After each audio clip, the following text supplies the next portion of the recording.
What is fucking good, everybody? How you guys doing? Thank you to everybody already jumping on in the comments. I appreciate it. I see Josh is here, David's here, Mindy, Philip, Kendra. Hopefully you can make it if you're listening out there. Thank you. Kara, what's good? So without further ado, guys, we're going to jump right into it. We're going to bring on my buddy Mike here at Ball Python Blvd. What's up, man? What's up? How's it going? How's everybody doing tonight? Shit, everybody's jumping in now. That's awesome. That's awesome. Heck yeah. So let's just, we'll bullshit for a minute, let people jump on here before we get into some more of the serious questions. What's been new today? What are you doing in the snake room? Anything, any good locks or anything? Always got locks. This time of year, it's always locks. I started a little late this year, really late, actually. This time last year, I already had 6 clutches in the incubator. Damn. And right now, I got one. You're doing better than me, man. I got prelay sheds from a bunch of girls today, but other than that, I'm empty, man. Yeah, it's I don't know what got me started so late this year, but I did some adjustments, some tweaking the breeder plan, and yeah, started really late. Yeah. So what are some of the projects you're most excited for this year? Then let's just jump right into it. Yeah. You know, God darn. A lot of G-stripe stuff. You know, I love my bananas. I'm always doing the banana thing because I think banana in a lot of combos does amazing stuff. I you know, and I hear a lot like bananas so like 5, 6, 7 years ago, and who cares? Still, it's the hottest snake on my table still. Yeah. So I mean, I'm sorry, not everybody can afford $1,000 snake. Oh, no, dude, it's true. I mean, every time I've had bananas, they're the first thing to sell. I could have way cooler shit to other people, but the bananas sell quicker than anything. And they're just cool looking, man. Some people hate the black freckles. I love it. I love it. Thing. I will never, ever, like, get that out of there. Like, that's the thing about, I don't like the super because, you know, you lose the freckles. You lose the freckles, yep. And I love the freckling. Actually, it was my second snake in my collection. You know, was banana yellow bellied boy that I picked up. Heck yeah, I love that guy. But back to your question, a lot of pipe stuff, highway, freeway. We got a lot of leopard stuff going on. G-stripe stuff going on. Candino. I got a crystal. I'm excited. First time she's ready to go. That I'm ready to excited to breed.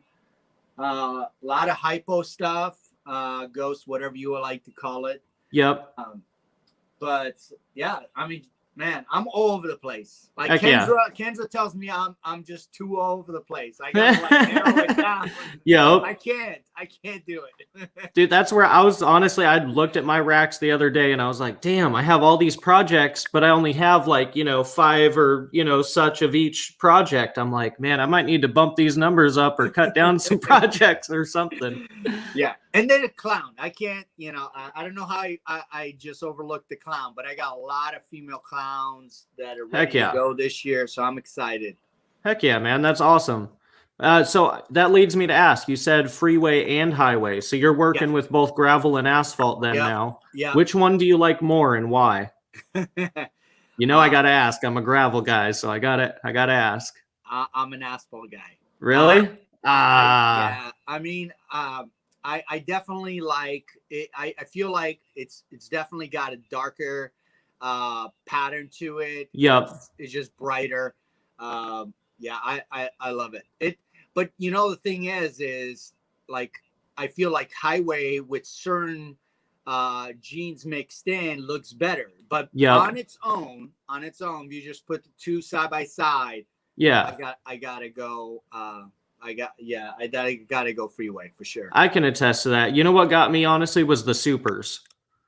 For some reason, I just really love the super gravel stuff. The combos I've seen with it, they're just so bright. If I could get one, I mean, that would be nice. Yeah. But yeah, hopefully hit some this year finally. Maybe this might be the year. This might be. I'm actually doing a highway to highway pairing, so hopefully. Sweet. yeah, hopefully we get some super gravels. Hell yeah. Hey, is that berm behind you? Or who is that? On bottom there. Oh, I got it. That's right. The camera's like swaps the whole thing. We got, this is the girl I got from you. Oh, sweet. I thought I recognized that pattern. Still does not have a name. Still does not have a name. You haven't named her yet? I have not. Oh man! All right, you guys heard it. Drop name suggestions in the comments, you guys. I'll throw them up on screen. Let's give Mike some ideas here. I need something. So, what do you like? Like weird names, realistic names, like? Well, the last one, my ex actually named my last snake, and it was Lululemon. So Lululemon. I just kept the Lulu. Yep. I'm not like it. Let's get rid of this lemon shit. Okay, yeah. So yeah, it was Lulu, and then of course we got Ka, the other big snake. Everybody knows Ka on your channel. Yeah. He can stay up there. Yeah, he's doing good. He's doing good. Yeah, I would try to take him out, but he might take out the camera. Oh, he would. Oh man. So but she's doing fantastic. I mean, yeah, she looks good. What an amazing snake! I will tell you, like for big snakes, Berms. Oh my God! Like I really want to get another one just because how sweet she is. Hell yeah! I knew you'd fall in love with them, man. Amazing. Yeah. And she loves her nice big 8-foot cage here. So yeah. Hell yeah. She's loving it. Hell yeah. Well, when you're ready for another, you know who to call. I do. You're the man. You're the man for that. Hey, so let's jump back a bit, right, before we get into some other stuff. And, I know we've had this talk before, but just for the viewers out there, what first got you into the reptile hobby? Like what made you, not like both, before hobby-wise, I guess, were you into reptiles before you started breeding, or did it start with breeding, or kind of give us some back history there? Yeah, so I mean, I've never had an experience with exotics as a kid. I was born actually in Poland, so I lived there till I was 11. So like literally zero experience. Like nobody even talked about snakes, reptiles. Obviously, very cold. Yeah. When I moved to the States, I really didn't get much experience, but then I went to a camp for kids, and they were showing off, letting you handle, and I was just fascinated with the snakes. Heck yeah. Absolutely fascinated. But I never really acquired one. And then I got married, and no way, Jose, you ain't getting a snake. Not in my house. You ain't bring a snake in the house. I tried, but it wasn't happening. Yep. And just one day, I was talking with my son. It was 8. I think it was he was like 19, and I was planning on getting him a birthday gift, and he really wanted a snake. Okay. And at this time, this was now my ex, but still living with me. Yeah. That's a whole like an hour segment right there. Mr. Whatever his name is, that talk show, man. Oh, Jerry Springer. Yeah, Jerry Springer. Yeah, we could talk about it for an hour. But she agreed. She all of a sudden is like, yeah, if he's going to take care of it, I'm okay with it. And so I got him Pixel, which was a Super Russo. Okay. For his birthday. And, obviously I wanted to know more. Yeah. So I started, just YouTube jumping on and videos. And I hit on Brian Barczyk. Love him, I hate him. That's, the guy's videos, Snakes Bites TV. Yeah. I know there was some crazy stuff with, people didn't like the bites and setting up different things, all that. But there was a lot of good educational videos that he did, and Oh yeah, it and really got me going. You know, as far as talking about the snakes and their whether it was their temperament or how to care for them, and then how to breed them. And I literally watched 400 of his videos in like 3 weeks. Damn. I Damn. like binge watch that shit. Binge watched. Hey, you know what though? With that said, as much as we look back now, right, and we look at the old snake bites and we're like, oh man, the whole chewy bites might not have been the best thing. Yeah. You know how many fucking people though got into this hobby and watched that shit, and then they got into the hobby because of it? Yeah. So I get it. You know, I'm not saying I support every single action he's done, but that man has brought so many people into this hobby, including, like you said, yourself and myself. Yeah. I think a lot of people overlook that. I mean, that's the thing, is they look at the negative parts of it that he kind of portrayed in his videos. But the fact is you really got to look at how many people he brought into the hobby. How many people he really helped out. And I think that overshadows some of the crazy, you may call it idiotic stuff that might have been done on snake bites. Oh, 100%. Yeah. So yeah, I mean, 400 Jonathan videos, 2 weeks, says, sure, say it's for the kid. I was buying 8 snakes. Oh damn. So what was your first snakes for you then? My first snake was actually a normal. I got it out of Petco. And it was just a normal, but thing is like I wasn't looking to breed at that point. Yeah. Like I started watching the videos. I was very intrigued, wanted one of my own. You're like, these are cool. Forget the kid. I need one now. Yeah. And I really didn't care about the color or anything like that. I was just like, and it was a darker version of the normal, and I just I liked it, and I got it. But then within a week, I wound up buying 7 more snakes. So. It was, it kind of exploded fast. And then within, I think it was 8 weeks, I was at about 16 snakes. Damn. Yeah. And yeah. And, go big or go home, buddy. Of course. And, nobody wants that many glass tanks and heat pads and whatever, So I bought, I did my research, and within literally like I did some most people don't do, and I wasn't even planning on breeding. I called up Jesse at Freedom Breeder, and I'm like, man, I'm loving your racks. Like, what would you recommend? I want to see my snakes. I still want to, interact with them and all that. And he recommended my first cage, which I still have, that has the glass fronts on front. Fronts. So yeah, I just dropped, some big money. Damn, seriously, right into it. Yeah, I wanted to take care of them, and I felt like it was a good investment to take care of them right. And based on all the stuff that I researched on, the bin system sounded like a way better way to keep them than the glass tanks at that time. Remember, I was just getting into it, but to me, even as a newbie, it sounded like a way better way to keep them and keep them healthy. So, heck yeah. So then, when did you decide to really start breeding them at that point? And what year was that when you got your few, if you don't mind me asking, or your first few? Yeah. So, I mean, obviously, because I wasn't planning on breeding, a lot of what I initially acquired was a lot of males, right? Yep. Number one, they were cheaper. I just cared, you just wanted to look at them and enjoy. Yeah, that's cool. That's different than what I already have,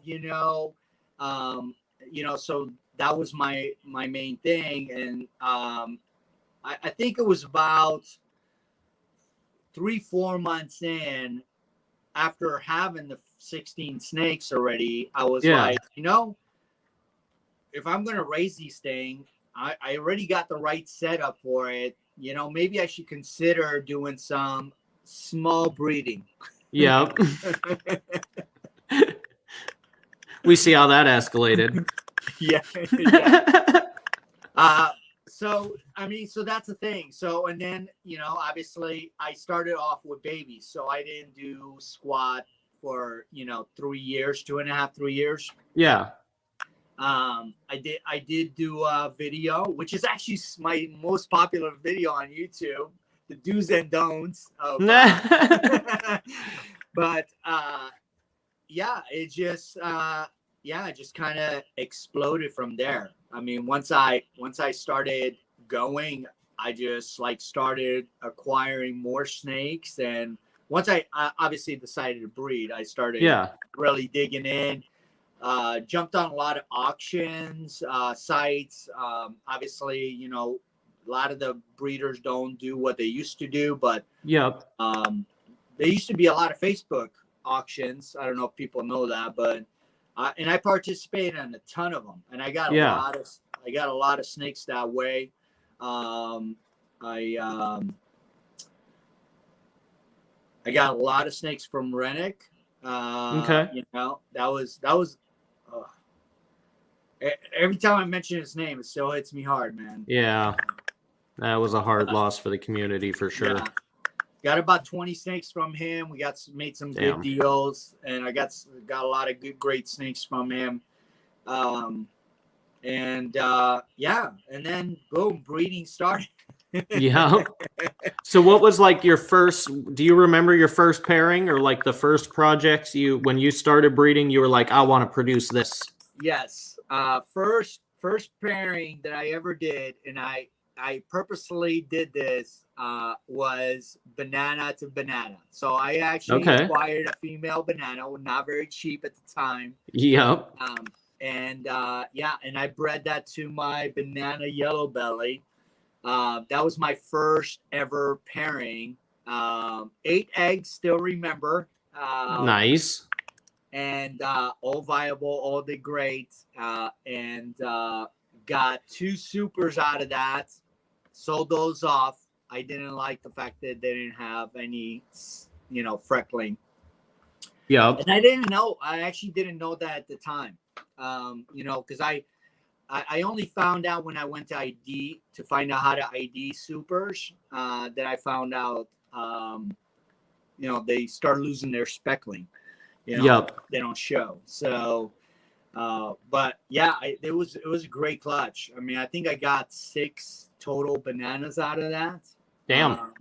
It was good odds. It was an amazing clutch. So how have you progressed since then? I got all bananas on that one. Oh, all bananas on that one. That was all bananas. My other. So the same time I bred the banana to my normal. Okay. I got 6 bananas out of that one. God damn! Talk about some first time odds, man. That's amazing. Yeah. So yeah, first year was a great year. I mean, oh my God, I kind of wasn't prepared for it because I got so many eggs my first year. I really wasn't expecting based on all the research I did and all the videos. I mean, we were talking about 2.5, 3-year-old girls. Yeah. That were just anywhere between 15 and 1,800 grams. Yeah. And I really wasn't prepared for some of these bigger clutches. I mean, 8 eggs out of my first girl. I was like, just like, not ready for that. So speaking of that, did you already know, like, did you build your own incubator or did you have troubles with incubation at first? Anything like that? I always like to ask because, you know, everybody does it differently. And I would say people would have to go back and watch my videos. That I did. So I didn't actually research this, but I didn't have an incubator. And what I did was I put the egg box in the back of the snake bin. Okay. They all I didn't know that. And they were all good. Oh, damn. Now I did have a I mean, I guess that's incubation on a budget, right? You already got the rack going. Yeah. I had the rack, I had the heat. Obviously it was 92 underneath, right? But I had a probe in there in the box. So I knew what the temp was in the box and everything was good. And yeah, everything had. So literally my first year breeding, and I think it was 6 clutches, everything perfect. Yeah. Not one issue. Damn. At all. Yeah. Damn. I actually didn't have an issue till I started using a dang incubator. Oh man. So how have you changed? Like, what's your methods now? Do you use perlite, vermiculite, sponges, sim containers? so what do you use? I use vermiculite. I do use the hatch-right trays. Okay. How do I you like those? Huh? How do you like those? I like them a lot. The thing is, I can put extra moisture into the vermiculite. And I don't have to worry about the fact that the eggs are gonna touch the moisture, right? The water. Yeah. So plenty of humidity. So even with any dissipation out of the bin, I keep great, humidity inside. Yep. So, yeah. Works out great. I've been looking into those. I thought about it, but I'm like, man, I wish they made bigger ones for berm clutches and stuff. I know, like man. Big flat trays, You need like 10 of them for one. Yeah. Yeah, that's okay though. I mean, it'd be worth it. might actually be more than that with how big some of those eggs are. Oh man, yeah. Last one was 42, so we'll see what this year brings. I don't know. You might have to message the designer. You might have to come up with one that's bigger with bigger right, just give me like 20 slots or 25 slots. We're good. Yeah. 2 per, that'd be good. I need a double layered one. Yeah. Stackable. Oh, that'd be even better. So with that said, moving forward, what are the projects you're working on now? Like, what are you trying to make, or some of the stuff that you really want to hit? I mean, I got a lot of holdbacks. I hold back way too much stuff, and I think a lot of breeders are in the same boat. They just, So I actually made a decision this year to start offloading a lot of my single gene females. Because I got so many females that are growing up.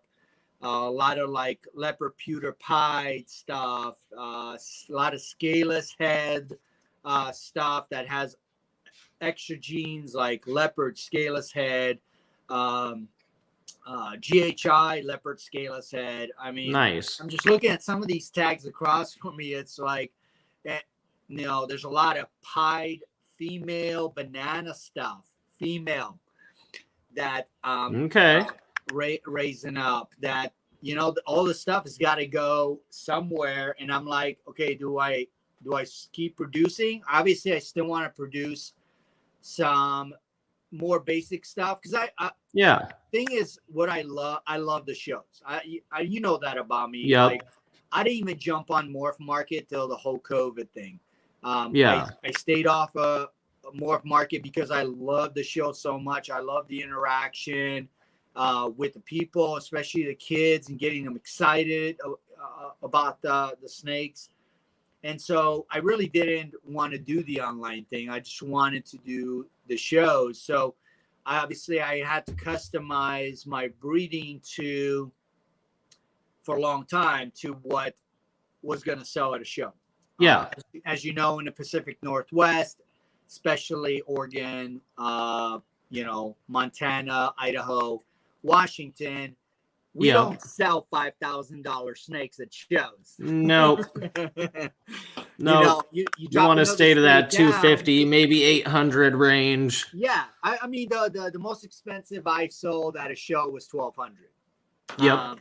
So, that's the thing. And then I was to a breeder, Yeah. And that's the thing is, I think we're still an up and coming market where places like California, Texas, Florida, New York, those are places where people are dropping, money, Chicago, obviously at Tinley.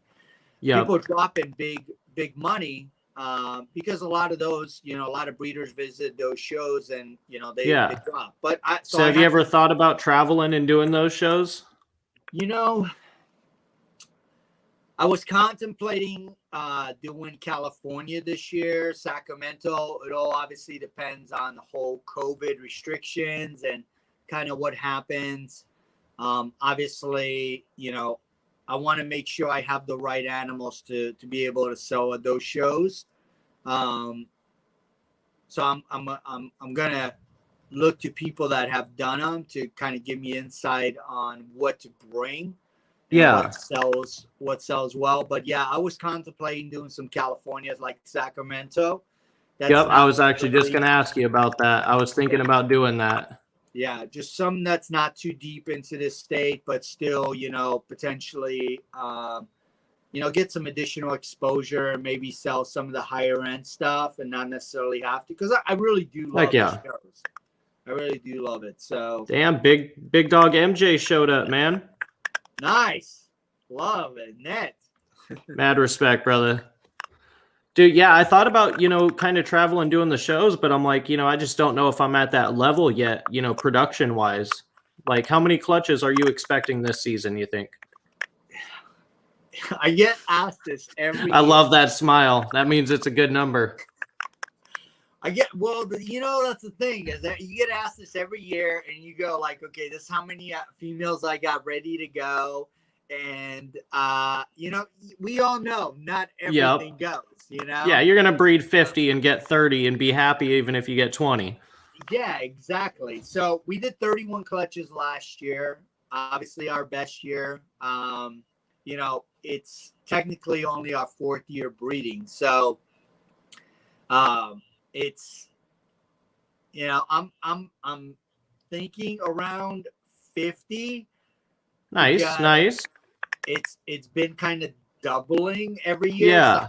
So I'm going a little bit low on the estimation. Yep. You're gonna need some more hatchling racks. Because last year I told people 40 and I didn't do 40. So I'm going low. And hey, still, that's a killer number of babies, though, man. 50 clutches. Yeah, I think so. I definitely gotta think about buying some more racks. So might be reaching out to Jesse again. Yep, it's crazy. That wait time's coming. Better get them before next season, bro. I know, man. I heard it's getting better though. I got 4 racks, and I think at that video, when I shot that video, I said, I think I'm going to be okay for about 5 years. Now, because I bought 4 new racks. Like, two and a half of them was like going to be empty after the whole year. And I was like, I'm good for at least 5 years. Yep. It's been 2. It's been 2. They're all full. You're gonna have to take up that room downstairs, bro. Well, that's a nice thing. I do have plenty of space, so I do have the flexibility. That's a nice thing about expanding. But and we talked about it before. I'm thinking about doing all the babies downstairs. Maybe doing the big snakes because I want to interact with them a little more. Yeah, downstairs next to the family room, and then just keeping the breeders up here. So yeah, that'd be good. That'd be good. Oh shit! I missed a question up here. Let me bring this back real quick. Missed a lot. I'm talking way too much. Yeah, no, you're good, man. I love it. You're good. Believe this is Kelsey with 4-leaf clover morph said, with being a Repti Chip dealer, I'm going to assume it's talking about if you thought about using Repti Chip for incubating. I have seen / heard of some people doing that. You ever heard of that? I have not actually heard of that. Obviously, my thing there is it holds moisture really well, obviously. Yeah. But I would be worried about any excess moisture waking up to the egg itself if you overdid it. Now, and I feel like 60 days of soaking wet Repti Chip. I mean, you'd probably know better, but at least that'd mold pretty quick. I know that in my rack system, obviously my hotspot's 92.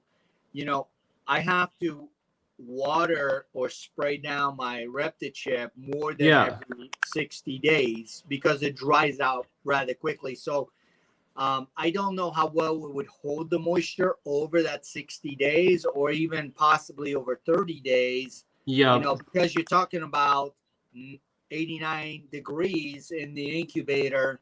Yeah. I don't know how much.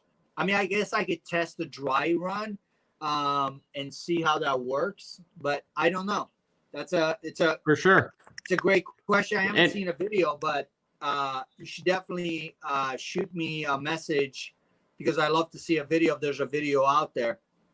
But I did want to do something while I'm on this channel of yours because I love watching your stuff.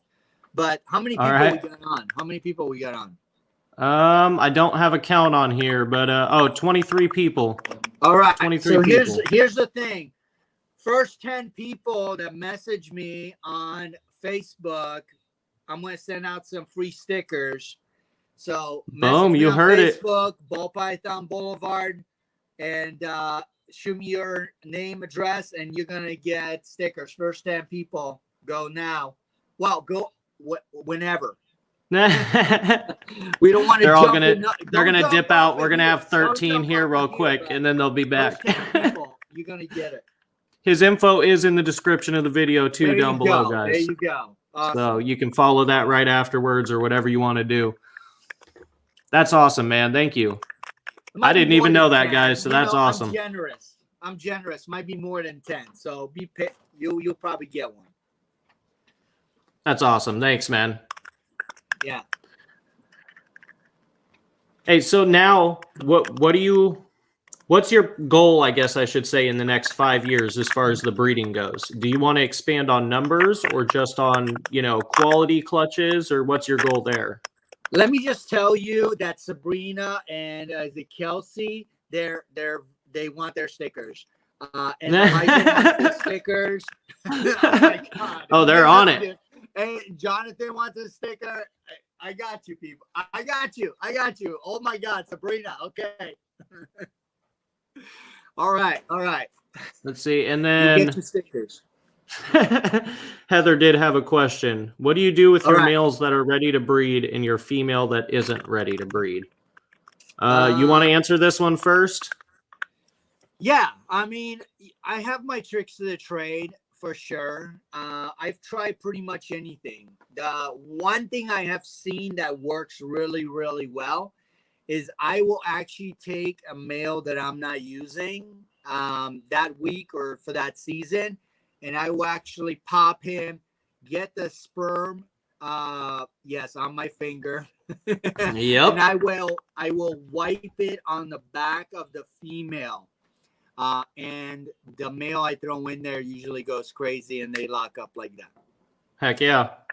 Yeah. So I've tried that trick myself. I usually find that it's the male that's not ready to go, and the male doesn't want to start going, and it's not really the female. The only time I've seen where the female's not interested is either she's ovulating already, or two, she's in a shed. And she just obviously doesn't want anything to do with that. So, man, this was actually the first time I had a female straight up combat like a male. Like proven female. Well, she hasn't laid for me yet, but she's straight up like it's the first time I've ever had a female refuse to the point of thrashing. I have a male that's like that. Do you? This male, I swear, this male, he like every time I put him in a bin, doesn't matter which female it's in, and he goes nuts in there. It sounds like a combat zone for the first like 5 minutes. Oh man, nothing, quiet. But I swear, like I don't know what's up with him, but he's a great producer too. He does Buck Wildin', man. Yeah. Dang. So any plans on breeding the retics, or are you just keeping them as pets, or what? Right now it's pets. I don't want to get into stuff I'm not ready for. Obviously, if I was planning on breeding, I'd be looking to people like yourself for advice. to see what I need to be ready for, what I need to do. Yep. And how to do everything right. Because that's the biggest thing for me. I love the hobby so much. I wouldn't want to put a taint on it. Yep. I love that. I don't want to be doing something that's gonna, just put a bad image on whatever. I would want to do it right. So yeah. So right No, now I feel the that. answer is no. But if I ever, Ain't nothing wrong with that. hey, I need Dylan. I need a male. That Yep. The next question might be like, hey, how'd I do this? Yep. Hey, nothing wrong with that, man. I still got a retic here, even though Berms are better, but yeah, and the thing is, I'm gonna bring this up, and I hope everybody that's on here is a USARK supporter. Oh, please do. And support. Matter of fact, we're gonna throw this up right now too. The Lacey Act right now is getting a bunch of revisions. I don't know if you guys know about this, but Lacey Act almost pretty much killed the whole Berm and retic industry in the U.S. And the USARK is the one that fought for us to get our rights restored. Lacey Act originally, established, to protect, I protect things that, that are important, but it should not be overstepped. And the thing is we know that certain animals cannot live outside of certain areas in the U.S. Yes, Florida has a unique environment for most of the year, not all the year, because they do get their cold spells, and it's only certain part of Florida that really has those perfect environment. But the rest of the country, there's no way one of these animals can survive. I don't care if in Georgia, Alabama, Texas. Oh my God, Texas! Didn't they just freeze in Texas? Yeah. So, these animals cannot survive in these environments because it's just way too cold. And I think the government at this point, due to some poor education and poor information from groups like PETA and some others that basically don't want us to own any animals, because that's really what it is. That's really what it is. They don't want us to own animals. Not even dogs and cats. PETA does not want you to own them. I'm sorry if you're a PETA supporter on here and I'm offending you, but I hate to tell you that 97% of the animals at their shelter were euthanized. That is a fact. Look it up. So 100%. Don't tell me they want to protect the animals. They don't want you to have the animals. That's what it is. So these groups basically, because they're funded by certain people, they basically have the funds to lobby these legislators with very bad information, and these bills are being introduced. They're being thrown out there. And the biggest thing I can tell you, number one, support USARK. Number two, call your legislators. I don't care if it's your state or not. It could be your state next year. It could be your state next month. You call them up and you let them know politely and nicely. Okay. Trust me, you get a lot more with politeness and niceness than yelling at somebody and telling them they're stupid, telling them they're crazy. Just tell them they have the wrong information. Give them the right information based on your education, what you know, and fight for the rights of the herp community, because it could be you next. That's the bottom line. And you guys, wait.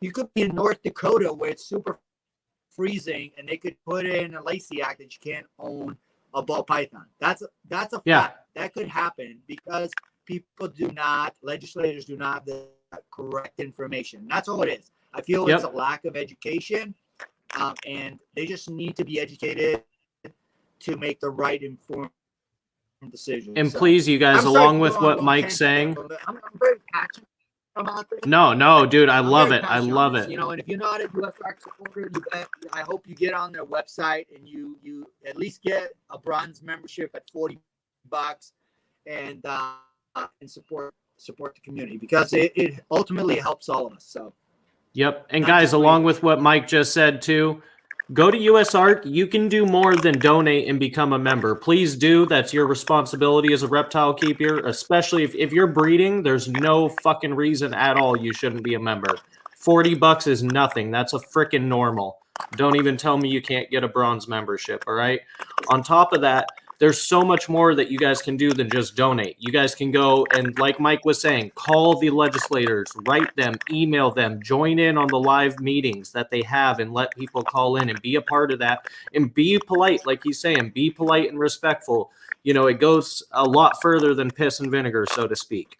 So just, you know, you got to do your part, guys. Like Mike was just saying, this Lacey Act could turn into something way more than just our big snakes. And with that said, too, for people like me, obviously, it's going to hit close to home. I have a lot of berms. You know, I will, if this passes, I will not be able to ship any of my berms out of state, which means for the most part, I won't be breeding berms. There's just not enough, you know, proper homes inside of one state to facilitate, you know, any real large number of large snake breeding. And this could easily translate to ball pythons, your hedgehogs, your savanna monitors, your iguanas, anything. So please, guys, you know, go visit that site down below after this stream if you haven't already, and check it out. And please do more than just donate. Donating does help a ton, but there's a lot more you can do. So want to throw that out there too. Yeah. Exactly. I mean, that's the thing. It's for sure it's going to affect, you know, some of the more exotic species like berms, you know, anacondas, retics first. But the thing is, don't. I just will say this, and I'm going to say this. I don't want to insult. Don't be foolish. It will eventually. These people will get all the way down to where it affects your average pets. Your average pets. Because they don't want you to have anything. These groups, and if you look into who supports these organizations, who backs them, you will see they don't want you owning animals. Period. Yep. Not even dogs. And you look at almost any of them, and the money trail leads back to the high end people, not the fucking animals at all. They say they're about the animals. Look at the fucking money trail. The 90+% of it goes to the CEOs and the execs. There's, you know, 1%, maybe 10% that goes to any sort of actual animal sanctuary or, you know, shelter or anything of that nature. Oh, it's not supporting shelters. It's supporting paying off politicians or paying the executive team. That's it. That's exactly. that. So that's all the money's going to. And anybody that is foolish enough to think otherwise, I'm sorry, but you need to do your research. Real shit, man. Real shit.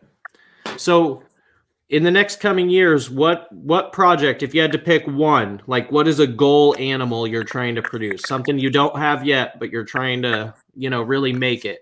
Or, you know, 2 or 3 if you got them. But, you know, if you have to, if you could choose one, what would it be? God. Yeah, I know. I got to hit you with the hard questions. God dang. Oh, man. Oh, my God. It changes so fast. And it changes like every year, because every year I get blown away with some I produce. And I'm like, this is like, just explodes my whole thinking to the next year. I mean, you know, I mean, I can't, dude. I can't. Seriously, like, oh my God. Oh my God. Okay, I'm gonna show you. I'm gonna show you guys this female I produced literally like 2 years ago. Crazy, because she's over 1,500 grams already.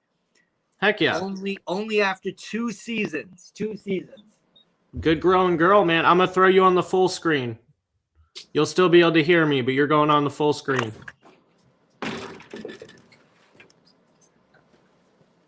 All right. So this, my beautiful girl, is a leopard banana, 100% head for pied. And I produced this girl like 2 years ago, and I was blown away. Number one, that I got a girl, right? Yep. But you know, to get a leopard in there on top of that, I was like blown away. Oh, so heck yeah. So guess what? Guess what's in the bin? Guess what's in the bin? The boy. Because obviously I'm pairing her up right now. Leopard pewter pied boy. Damn. Paired up with her. And I'm like, you know, so I mean, I'm telling you, every year, like, it's crazy. And I'm surprised every year with every single project. So I can't answer that question. I'm sorry. I can't. I can't. Because, fair enough. Because but hey, banana leopard pieds.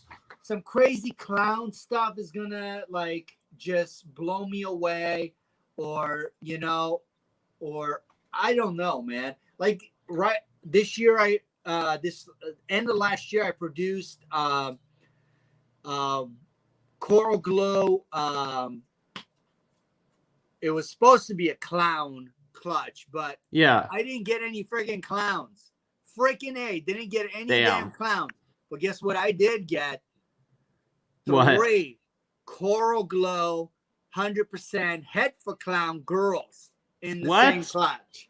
In the damn same clutch. Damn. So, am I complaining?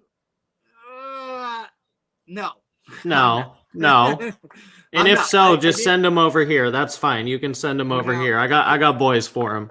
And, you know, and that's what I was working for. If you watch my videos from the beginning, you know, my channel, you know, that's the one thing I wanted to produce. I wanted to produce my own banana clown, you know, and banana Coral Glow, you know, you can, you know, try to take that apart. But bottom line is, like, I wanted, you know, Coral Glow or banana clown of my own, from my own breeding.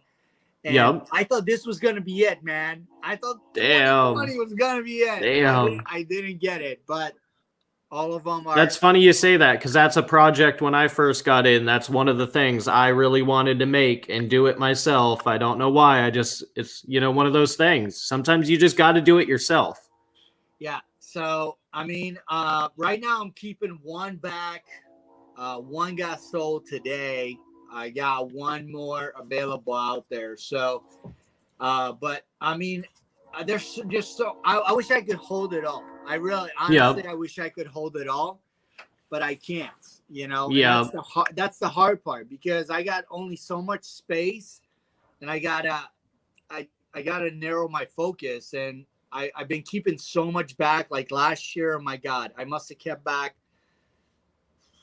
30. There's at least 30, bro. 30. Yeah. So it's wait. I thought I was bad with my freaking 10. And the thing is, I'm keeping all the high end stuff back. Yep. Like, you know, it's have to. It's never. You have to. It's So okay, let's be real, and this is with all due respect to everybody watching out here, but as a breeder, your whole goal is to produce the best and keep the best and sell the rest. It's not that the rest are bad, but you're shooting for a goal. If you hit that, you're keeping it. Yeah. You know? Oh yeah. Yeah. I mean, like, Garrick's famous for that, right? Like, the guy gives back everything. I swear he eats back everything. Everything. You're like, oh, this one's staying, this one's staying. Yep. This one's you staying. See his videos, you're like, oh, these are great. Go. Let me check out his morph market. You're like, none of these are fucking on here. You know, but I mean, so the guy started with, I think he started with crested geckos, and he jumped over to ball pythons, you know, and just look at his facility now. And it's because he kept back the best of the best for so many years, that now he can produce this crazy stuff. You know? And, you know, and that's the thing. The big guys in the game, I'm sure Kaboka, you know, can say the same thing. I'm sure Ozzy can say the same thing. You know, they kept back all the best stuff. and you know, now they can actually start throwing out this producing crazy stuff. You know, it's because they held back for so long. You know, it wasn't the instant gratification, instant money. Exactly. You know, it's like, okay, this is up. I'm not going to do it now. It's in 5 years or it's in 10 years. You have to be looking ahead. You can't just look at, oh, I produce this now, I could produce it again. You have to look at, okay, I produced this now. Now what can I move further with this project? What can I add to this, you know? So Jonathan had a question I popped up here. He said, super gravel, super asphalt, and pavements. Are you going to mix the highway and the freeway, or the gravel and the asphalt at all? Or are you trying to keep those lines separate? So I did do that breeding last year. I didn't get any babies out of it. And I haven't decided whether I'm going to do it this year again, but I'm open to it. I'm not like, I kind of want to see what happens, you know? And that's the reason I did it last year, is I kind of want to see what happens. I'm really intrigued by, you know, mixing the stuff within the yellow belly complex without yellow belly, you know, gravel, asphalt, orange belly, which is arguably another line of yellow belly, you know, stuff like that. What is it? Flare that's in that complex too. Yeah. You know, all those, I'm curious to see those without yellow belly and seeing how those interact as allelic combos. Yeah, for sure. I mean, that's the thing is, you know, I mean, any great breeder, I think that it's all experimenting and seeing what is possible. Like, right? Sometimes you hit it, sometimes you don't. But man, when you hit it, hit it, you know. And, exactly. And we've seen. I mean, come on. Anybody's seen Justin Kabelka stuff? Like some of the stuff he's produced. Like you see these combos. Like you think about the stuff you put together. Like people didn't think of that. People threw away the red gene out of there, and they're like no big deal. Like, look, he produces a Pompeii, and the damn price skyrockets on the gene that looks like it's not doing anything, right? You know, so I mean, it's. There's definitely some sleepers out there, man. Genes that are just, you know, they don't work, and people are just sleeping on it, you know? We don't, I mean, that's the thing, is we don't know what matches up to what. I mean, obviously, like somebody had to have taken a gravel and a yellow belly to make something looking like amazing, like a highway. Yeah, and they were probably shooting for ivories or something. Yeah, I mean, who knows, right? Exactly, because they thought they were the same. They probably thought they were two yellow bellies together, and they're like, "What the heck I got here?" Right? Check out this paradox. I mean, some of it is, you know, just kind of roll the dice and you just kind of hit it. We've definitely seen those things happen in the industry, but a lot of it is just playing with different genes and seeing what occurs. Because your love for the hobby is, you kind of like, you love the hobby so much, you just want to see what happens more than I want to focus on the sale. You know, and seeing what, you know, I'm going to produce this, and that, because that's selling well right now. You know, so, I mean, I think you got to be at some point in the hobby, you got to decide, like, okay, some of my thing has got to go here. I'm going to experiment, you know, I'm going to play with this stuff, and here I need it to support my hobby financially, right? Because you still need that. Don't get me wrong. You still need that. I mean, this is not a cheap hobby to get into. But I think at some point you got to make that decision, like, be in both spots and be okay with potentially not hitting stuff.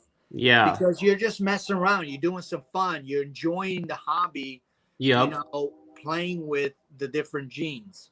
I find myself like this year, for instance, in that exact same boat. I could have paired stuff where, sure, I'd have made cooler stuff and probably made more money, but I'm pairing stuff to make hets or double hets for the future.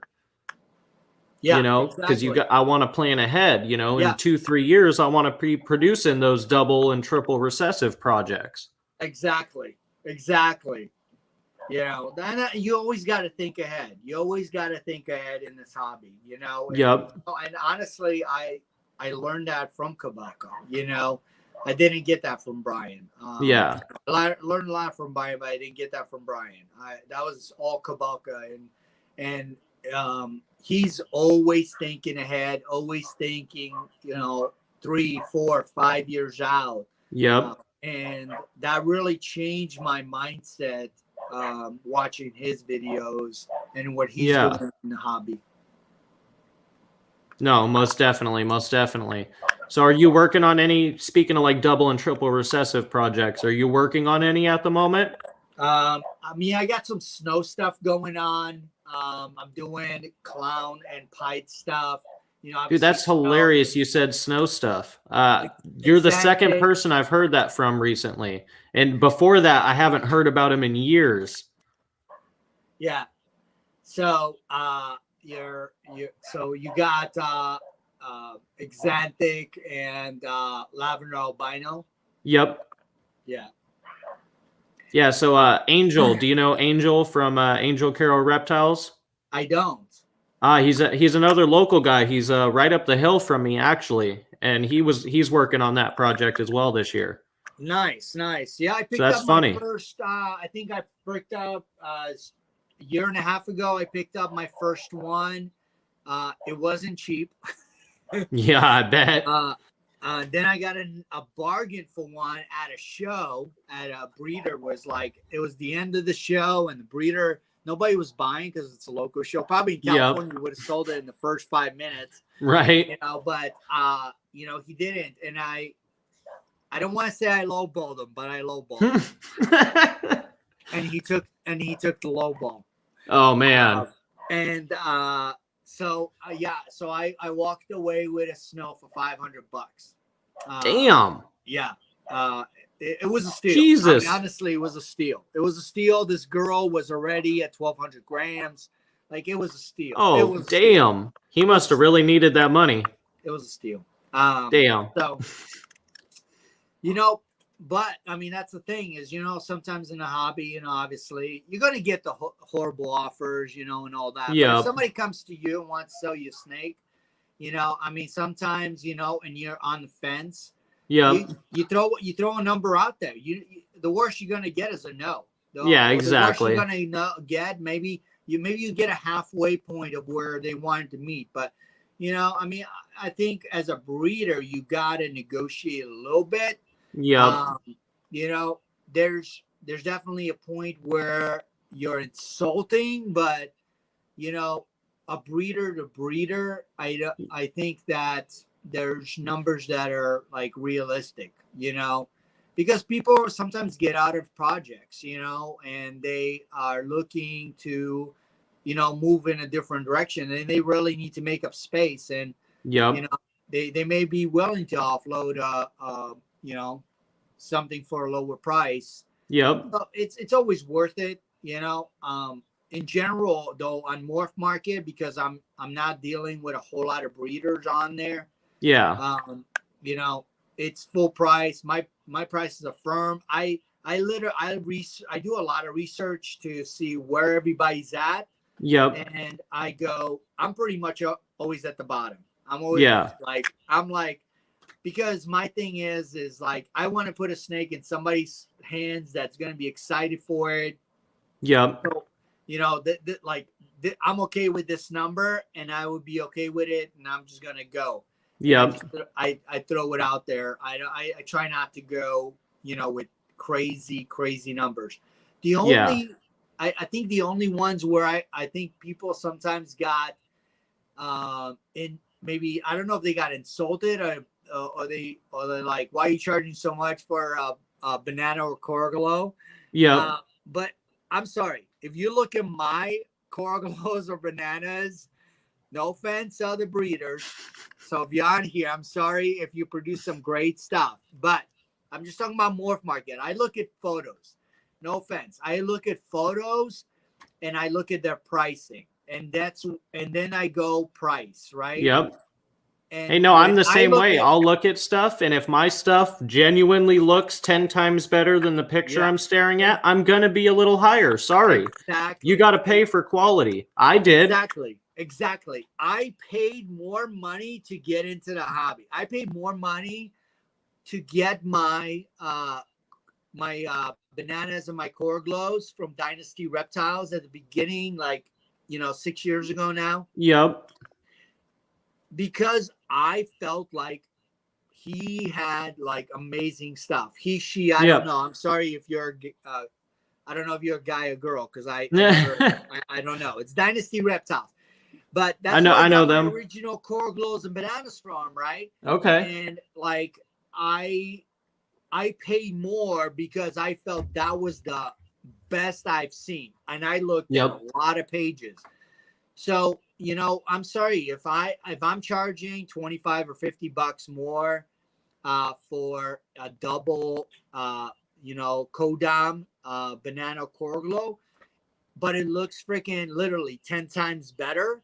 Yep. Then I'm sorry. If you want to settle and you want to get that dual snake that doesn't pop its yellows and oranges and purples, and you want to do that, that's fine. Go ahead. I'm not gonna be insulted if that's and I what you feel want like to so do. many people overlook, because like for instance, trait line breeding, right? It's very popular in colubrids and stuff, but people forget about it with ball pythons. They're like, oh, well, this 4 gene is the same price as this 3 gene, but that 3 gene looks 10 times better.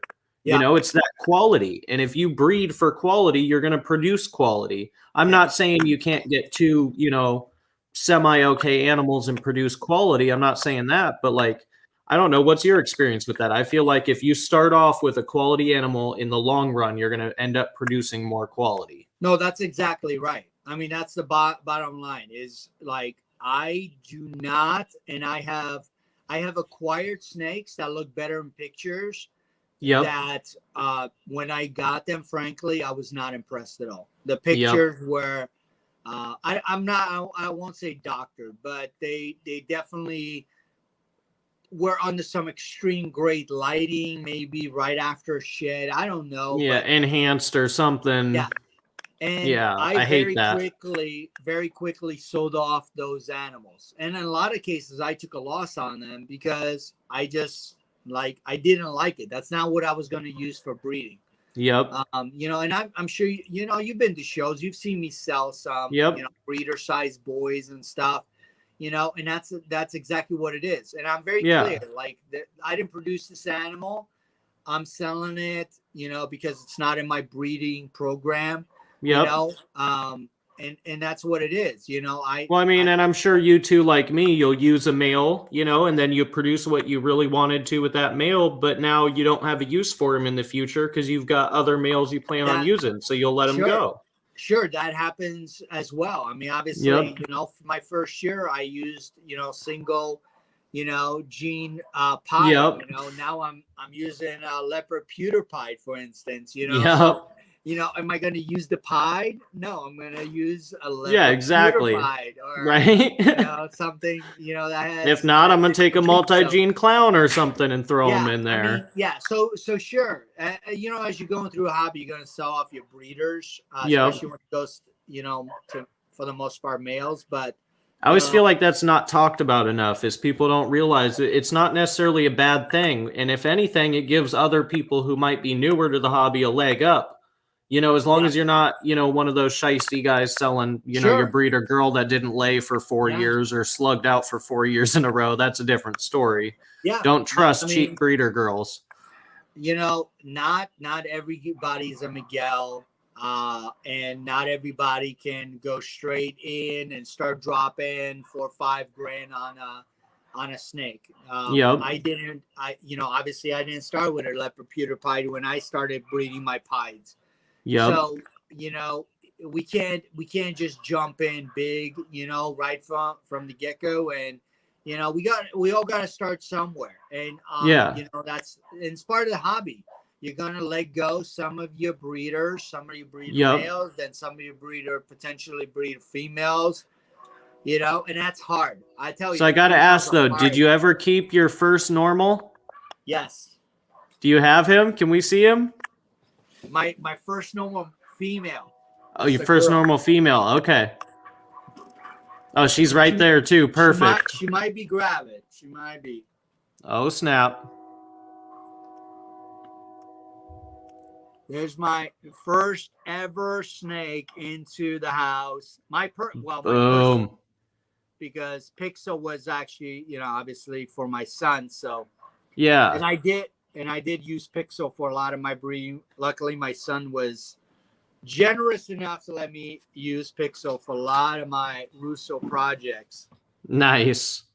So, but yeah, that one normal is not going anywhere. That snake, I said on multiple videos, that snake will never go anywhere. That's one snake. It may be a normal, but I'm keeping it forever. Real quick, Heather had a question. Male Enchi 588 grams and a female OD Enchi Fire that's 703 grams. My male is doing everything to get to her. Heather, she is too small to breed. You don't want to pair that girl until she's, this is an arguable answer. I'm sure Mike might have a different answer. I don't start pairing my girls to 1,200 grams. I don't do the 15 thing. I do not have a different answer, man. Unless there's a one that's missing in front of that 5. I definitely would not breed that female. So, I mean, I do know local breeders that do pair up 1,200 gram females that are, that obviously got there that season. And they are pretty successful even with smaller clutches, like 4 or 5 egg clutches. So I mean, I'll say I've had good luck pairing 12 to 1,300 gram girls, but only if they're slamming food. If they go off food, I'll stop pairing them. Yeah. But if they're slamming food, I'll pair them up. Yeah, because that female that may be 1,200 grams can easily hit literally. Oh yeah, she'll be at 15. Yeah, easy. 100 grams, no time. Exactly. As soon as you start pairing. So sometimes when you have a girl that is not eating really well, when you throw a male in there, it actually makes them really food responsive. Yep. I don't want to say aggressive. Responsive. Right. And they're all over the food. And then they're like taking the food like that because now it's literally like, I swear it's in their DNA. They're breeding. They need food. They need to be able to get those nutrients. Get into those eggs, into the nutrients into the eggs, and they start going on food. But I would never. I think I would never pair anything under 1,200. And the only time I would do 1,200 personally, is if the girl's starting to go off food. I would throw a male in there. To get her going, and then obviously if it's going and she's pounding food, then I would keep doing the locks. That's funny. I was about to ask you about that. I've heard a lot of people do that. When the females hit the 1,000 gram wall or whatever, they'll throw a male in there once just to get her on food, and then won't pair her again. And hopefully it triggers them into food. And I will say I've actually done it once with success, but normally, under 1,200, I'm not pairing to breed. Yeah. Now males were all over the place on breeding. Honestly, like my best breed of my first year breeding was a 320 gram male. Damn. 320. I did just so you think if you think I just spoke 320. That makes me feel better because I was pairing a 450 gram male this year, and I was like, "Oh man, he's so small." that boy was all over those girls. Damn. Yeah. 320 grams. Oh man, when I well, good. I'm not worried as much now. Yeah, when I popped them, man, when I saw those fully developed MPs, man, I was like, I'm going to try it. And he was lock. Like, crazy. Damn. So I know you can't pick like a favorite, but I do want to know, like, in the next few years, what is your craziest animal you're hoping to produce? Like, obviously it's going to change a little bit, but as of right now, what do you think you know, what's the animal you really, really want to hit? Let's just say for this season, if you had to pick one, like the odds were with you, you got everything in that clutch, what would it be? What are we talking? How many years are we talking? It could be this season, next season, whatever. What is that like goal animal where you're like, if the odd gods are in my favor, I got this shit? I mean, honestly, the clutch I just showed you, I'm excited for if that clutch happens. Oh, hell yeah. I'm super excited. I mean, we're talking about leopard, banana, girl, 100% head for pied to a leopard pewter pied. Yeah. Like I'm stoked, right? Oh, there. hell yeah. Like that would make my year if I could produce that. So hell yeah. I'm not gonna. I love that. You can see the excitement in your face, man. I love that shit. I love it. Yeah. So, but obviously, I'm excited about the clown stuff. I mean, obviously, this is only my second year doing clown, and I'm stoked on how many female clowns that I got up to size, ready to go, and on top of that, I got head clowns ready to go. Damn. And yeah, I'm still doing, you know, and that's the thing, you know, a lot of people are like, oh, I'm not going to do no head, you know, but you know, everybody's got to start somewhere. Like, and honestly, yeah, I got females. I got 3 female clowns ready to go, but I also got 3 head clown females, and yeah, they're not going to give me all clowns, but I'm going to hit some crazy stuff with the pairings I'm doing. And I'm still excited about that. And so what's one of your favorite clown pairings this year? Dude, I still want my freaking Coral Glow. Still want the Coral Glow clown? Yeah. Dude, I'm telling you, until like right from the beginning, I'm telling you, if you see my videos, like that's literally what I've been talking about from the beginning when I started doing YouTube and started breeding, is I want that freaking banana Coral Glow. You're like, that dude's going to every one of you bitches this year. Yeah, like I need that. I want that. It needs to happen. And you know, the thing is, I got delayed in that project because I bought, I'm not gonna say from who, but I bought a banana head clown. Yep. And it was one of the boys I sold off. Never paired it. Not once. Oh damn. Because when I got it, I was like, I ain't producing this shit. Yeah. You know, it's I'm not breeding this. I'm sorry, but this is not gonna produce great results. I don't care if I take a loss. I don't care if I gotta wait another year. This is not happening. Yeah. That year, you know, I threw in a Coral Glow into a banana, and I got my heads. Yep. And stoked about my heads. That from that year. In fact, that's my head right there that I kept back from the first year. Sorry, and shed. Nice. What else is in there? Just that's all it is. This is a banana. This is a Coral Glow head for clown. Huh. Has a bit of a darker hue to it. I like that. Yeah. And that's the one that produced the 3 females. So nice. That was how I got the 3 females. So 3 female Coral Glow head for clowns, and like I'm stoked. Like that was a great clutch too, because I got a couple more males. I got 3 females.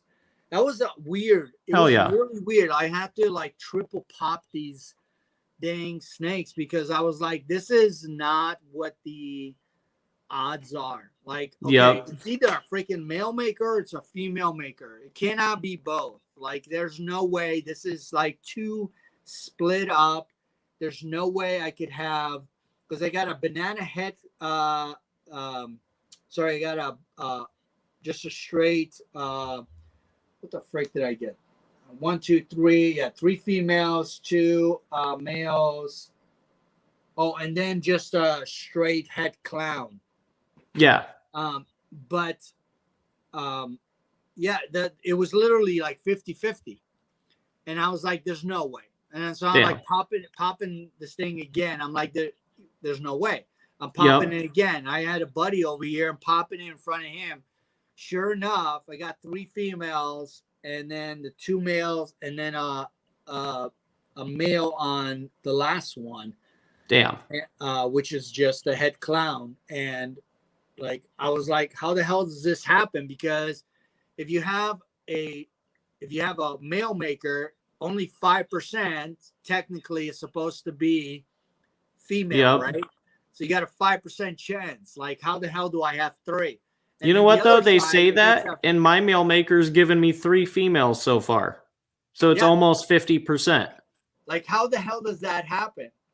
Yeah, I don't know. I feel unless something is happening in the hobby where literally it's, you know, I don't know. These genes. So I was just going to ask, I know there's been speculation with, you know, breeding between the males and the females and that getting kind of lost in translation, that now we do have a lot of the 50-50 makers without the sex link.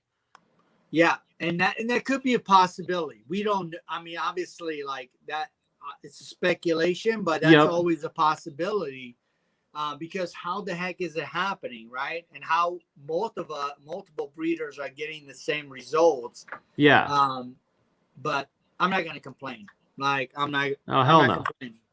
I'll take my 3 females. You can just send them over here. You know I want all your banana girls. I know. I don't know if you guys. I don't know if you guys know this, but when I first started in the hobby, you know, this rookie right here, Miss Sex, the banana spot nose, and sold it to Dylan as a boy.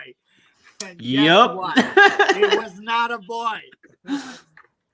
Hey, it worked out for me. It did work out for Dylan. So, yeah. So, yeah, I'm double checking. Yep. You learn your lessons, man. Oh man, if it makes you feel any better though, the following season I made that mistake with a bunch of Berms. They were all going to one buddy and it was my first, you know, big multi-snake deal or whatever.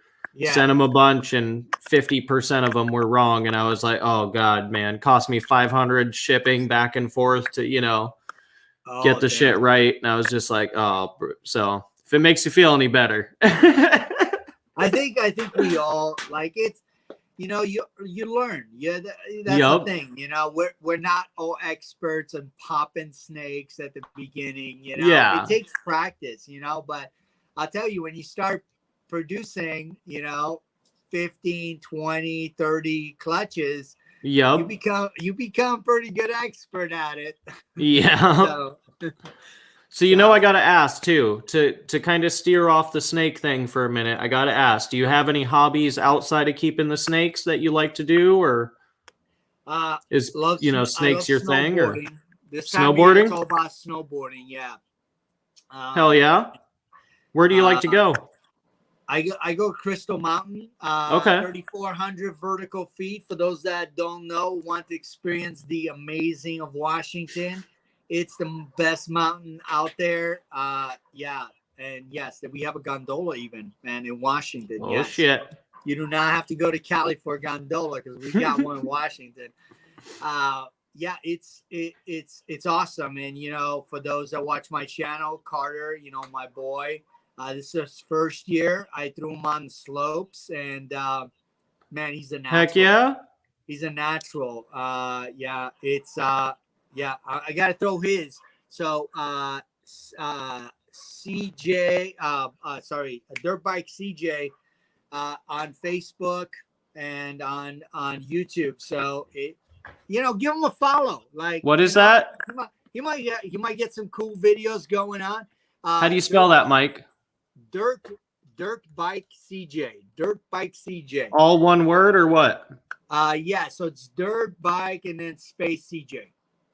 But he originally he does a lot of BMX stuff, and I'll tell you that this kid, he's got no fear. He does stuff on a BMX bike like that. I'm not even gonna try. He goes down these hills and ravines and crap, that Damn. I would literally give me a panic attack, and it does because I'm watching my little 5-year-old boy doing it. But yeah, like I threw him on snowboard, and my God, like he just picked it up. Damn. Like, you know, it's amazing. So I did on Facebook. I actually on his channel, I threw up a couple videos from his recent trips, and man, he's doing amazing. And so I'm happy because you know, obviously I love snowboarding. Come my older boys snowboard as well. You know, they live in Kansas now, so they can't snowboard. You guys, damn. Yeah, they got to go all the way to Colorado to oh man, talk about a trip. 24-hour drive just to go snowboarding. But you know, I must say I'm a much better teacher than I used to be, because when I took my do not judge me, but I took my 10-year-olds Brian and snowboarding, and I took them to the top of the mountain where I normally go, and I was frustrated. Oh no. And I was frustrated, and they kept falling and stuff, and I'm like, okay, I'll meet up with you guys. I went all the way down, all the way back up, and came back down and met them up. Oh man, that's the teacher I used to be. Yep. I'm not that teacher anymore. Obviously, with a 5-year-old, it's different. But you know, the thing is, like, for those that are. Oh, we lost you. Can you hear me? Time and there you go. Different environment, like, where I grew up in Poland, like, we didn't have the news media that number one exists here. You know, like. Yeah.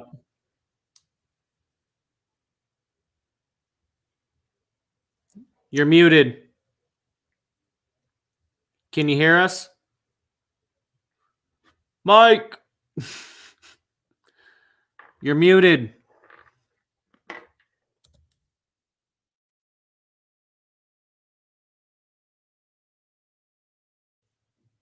Hey, Mike.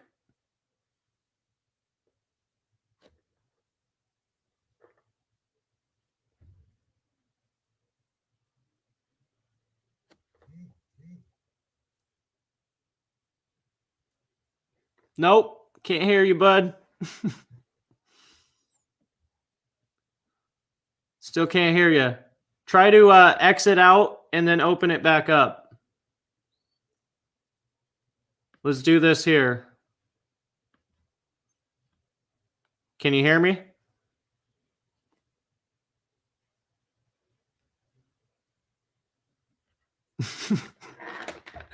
It was working so well. Try to exit out. Can you hear me, though?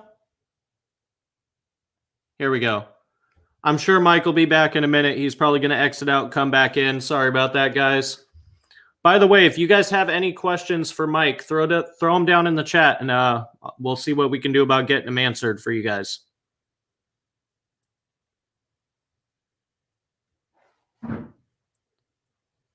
Somebody's active in the back over here. One of the Berms for sure. So hold on, guys. Bear with us for just a second.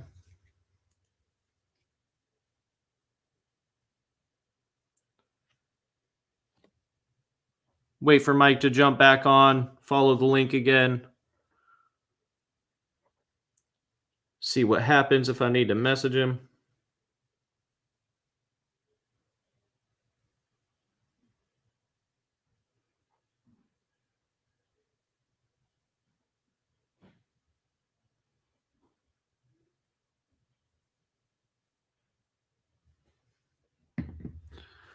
But seriously, guys, if you have any questions, just let me know. Here we go. Mike is back. Can you hear me now? Yes, I got you. I got you. We're all good. Jeez, almighty. That was stressful. I don't know if you were stressed, but I was pretty stressed. I was like, will he come back? Will he come back? Let's see how fast I can do this. All right. Oh, man. Anyway, Where did you lose me? I don't even know where you lost me. I was just talking blah blah, nothing. You're good. We were talking about you, leaving the kid on the top of the hill and going down and back for him. Yeah. So yeah, that's what happens when I get a phone. I turn off my cellular just so nobody would call me, and people still calling me. I don't know. I guess Wi-Fi calling. Whatever. All good, man. Hope that doesn't happen again. Anyway, so yeah, so obviously, with my 5-year-old, I don't leave them, but I grew up in different times, different era, different country, and in Poland, like at 8 years old, I literally would walk 2 miles to my mom's work. Damn. By myself. Yep. Like we weren't worried. Totally different culture over there. Yeah. We weren't worried about this stuff. Like, is somebody gonna kidnap my kid? Like whatever. Yeah. Like, we didn't have the social media that it makes you paranoid the way it is here, and it's like we just didn't worry. So like that was my mindset. Like literally when I moved to the U.S. at 11 years old, like. My first thing was, I'm gonna make money. Yeah. Right?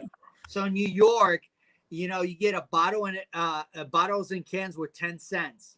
Yeah. So like, crap, 10 cents. Holy cow! Man, 1984. I'm like, so we lived in a hotel for the first 2 months. I went down to the kitchen, and they were throwing out all the bottles and cans. I'm like, I'm taking all this stuff, taking them all. I started collecting them everywhere, all these other places, and I'm taking them down, and I'm getting my money. I'm like a rich, feeling all baller. That was my thinking, like, right? Yep. So 12 years old, year later, I'm literally taking the subway by myself, 12 years old, to Coney Island from Brooklyn. Going to Manhattan from Brooklyn, going to Queens from Brooklyn, like by myself. Yeah. Like that's because that's what I was used to. Like me and my brothers, that's what we were used to. That's how we grew up. Yeah. Like I'm not worried the way most, I guess a lot of people were, because of social media. In this country, it makes you think like this stuff happens all over the place, and it does happen a lot. Yeah. But I feel like the odds of it and sheltering like kids is, like, is somebody going to steal my child on a mountain? No. Yeah. Like nobody went out. So, I got to ask, because I've met a few Polish people in the past, right? And they were very strict upbringing. Were your parents pretty strict as far as your upbringing, or what? I mean, I'm assuming if you got to go to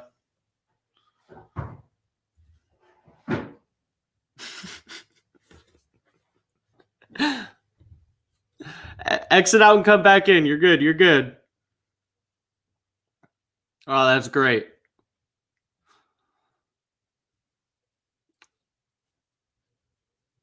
Dylan and Jonathan, I will get your questions answered. I just didn't want to interrupt. And Cade, I did not forget about you, buddy.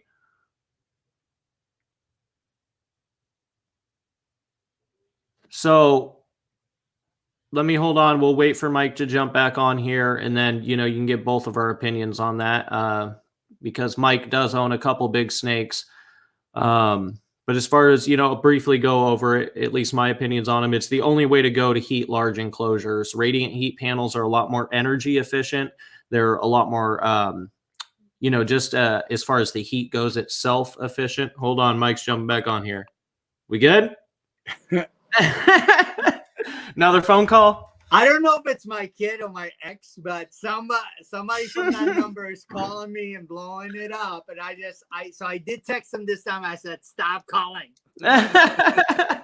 All good, man. It's all good. It's all good. Hey, so I was just answering a question. We're missing a few of them here. So I'm going to quickly jump on here because I want to make sure, we answer their questions and stuff as well. Yeah. I can't be too selfish, Oh, wrong question. Here we go. Cade, pretty cool guy. He's been messaging me on Facebook a bit lately. He said, I talked to Jackie briefly and also messaged you, or meaning me. Can you go over radiant heat panels? So, I was kind of briefly going over my thoughts. God, I can't talk today. What are your thoughts? Do you use radiant heat panels in your large enclosures, or what are you using for the big cages? I obviously, when I bought my big cages, I went by the recommendations from the builder. I did get radiant panels in both of the 8-foot enclosures I have behind me. Yep. And they seem to do really great job. So I have no issues with them. They provide plenty of heat. I still keep them on a thermostat just to make sure the heat's right. But yep. I mean, I think that's the biggest thing is just make sure you got them on a thermostat, to make sure your heating is right. Yep. And with that said, Cade, when you're doing the probes on the heat panels, you don't want your probe on the bottom of the cage. You want your probe hanging about 4 to 6 inches below your heat panel, and that's the temperature you're trying to shoot for. If you have to adjust your thermostat a little bit to get the proper ground temp, that's fine, but you want your probe hanging about 4 to 6 inches below your heat panel. And like I was saying before Mike jumped back on, they're a lot more energy efficient as far as I'm concerned. I was actually using heat tape in this stack of 4-foot enclosures, and it just heats a lot less consistently than the heat panels do. So not only are you saving money on electricity with the heat panels on a proper thermostat, but you're also getting a much more efficient and consistent heat panel or heat source area. So I'm actually in the process of switching all of those 4-foots over to heat panels. So hopefully that helps answer your question. And if you need recommendations as far as heat panels, just Pro products all the way. Pro products all day long. Vivarium electronic ones are fine, but the new model they came out with, I'm not so happy with. I don't like the plug on the back. I did hear the same thing. Yeah, I mean, don't get me wrong. I have them, but I'm currently working on switching them all out. And I did find a workaround to the whole plug thing. If you use, like on our rodent watering systems, those little black clips that kind of have that like P shape. Yeah. So I use that for the cord going all the way up to the heat panel. And then I held the, cord in nice and tight, and I super glued around the outside of that connection. So I've had the 14-foot snakes pushing on it, and it doesn't budge at all. There's no way they can knock it out.